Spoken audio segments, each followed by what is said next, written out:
Hello बच्चों, let us see the question which of the following are correct.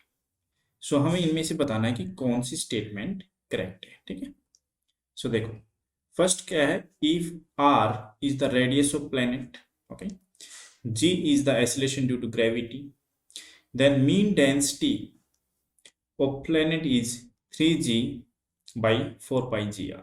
ठीक है, सो सबसे पहले इसी को चेक कर लेते हैं ये करेक्ट है या इनकरेक्ट है। ठीक है, सो देखो, डेंसिटी क्या होती है? डेंसिटी होता है मास अपॉन वॉल्यूम। ठीक है, अब क्या बोला, if R is the radius of planet, G is the acceleration due to gravity, then mean density of the planet is 3g by 4πgr। ठीक है, ओके, सो यहाँ पे आप कीजिए दैट ऑफ मास। ठीक है, सो एक्चुअली मास क्या होता है? मास m, okay, so m is here the mass and r is the radius of the planet, g is the acceleration due to gravity, the mean density of the planet is, okay, so here m is the mass of the planet, so हमें पता है that g is equal to gm divided by r square, okay, so यहाँ से m की value क्या आ जाएगी? g r square divided by capital G, okay, ये हो जाएगा। ठीक है, ऑल राइट, सो अब हम इसको आगे सोल्व करेंगे। मास हमें पता लग गया, सो डेंसिटी हो जाएगी that of G R square divided by capital G, okay, that is mass and divided by volume. Volume क्या रहेगा? 4/3 πr³। सो यहाँ पे आर बचेगा, सो ये हो जाएगा 3, एक्चुअली ऊपर चला जाएगा, ओके, क्योंकि यहाँ ये डिवीजन में है, सो ये हो जाएगा 3g divided by 4πgr, okay, 4πgr। सो ये फर्स्ट ऑप्शन करेक्ट है। ठीक है, अब क्या बोला, acceleration due to gravity is a universal constant. नहीं, एक्सेलरेशन ड्यू टू ग्रेविटी एक यूनिवर्सल कांस्टेंट नहीं है। देखो जी क्या होता है, G M upon R square. यहाँ पे जो जी है ये यूनिवर्सल ग्रेविटेशनल कांस्टेंट है, एम मास है और आर रेडियस है। ठीक है, किसी प्लेनेट का। ठीक है, सो मास ऑफ प्लेनेट डिफरेंट हो सकता है, रेडियस डिफरेंट हो सकती है, सो जी कांस्टेंट नहीं रहेगा, सो ये इनकरेक्ट है। ठीक है, अब क्या बोल रहा था, escape velocity from a planet which has double the mass of Earth and half its radius is 22.4 kilometre per second. Okay, सो इसके लिए हमें एस्केप वेलोसिटी का फॉर्मूला पता होना चाहिए।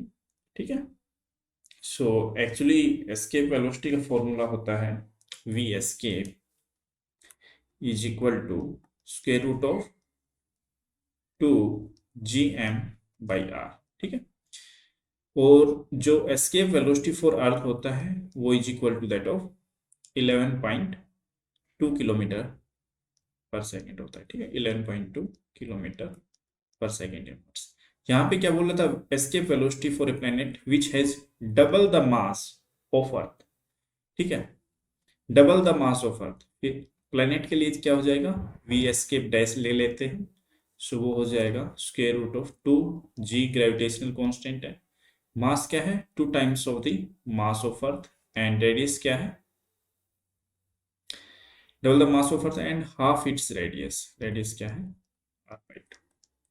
ठीक है, सो यहाँ से हमें मिल जाएगा, ये 2 ऊपर चला जाएगा, सो 2 2 जा 4 times of 2gm/r।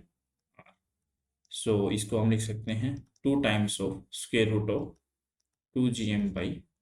Yes, so root 2gm/r का डबल है, means 2 times of 11.2, that is 22.4 kilometre per second.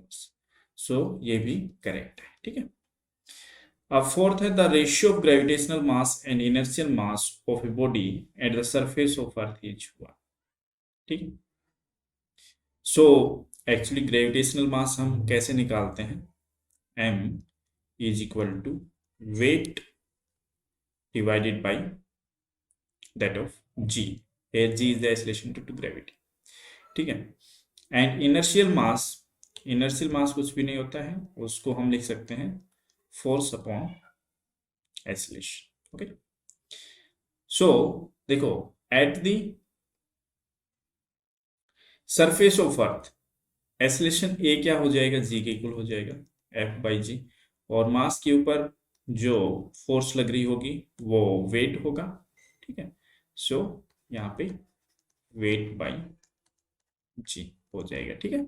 So ये दोनों मासेज सेम है। ठीक है। ऑन सरफेस ऑफ अर्थ दोनों मासेज सेम है, सो इनकी रेशियो सेम आएगी। ठीक है। सॉरी, दोनों सेम है तो रेशियो 1 आएगी। ठीक है। सो ये भी करेक्ट है। ठीक है।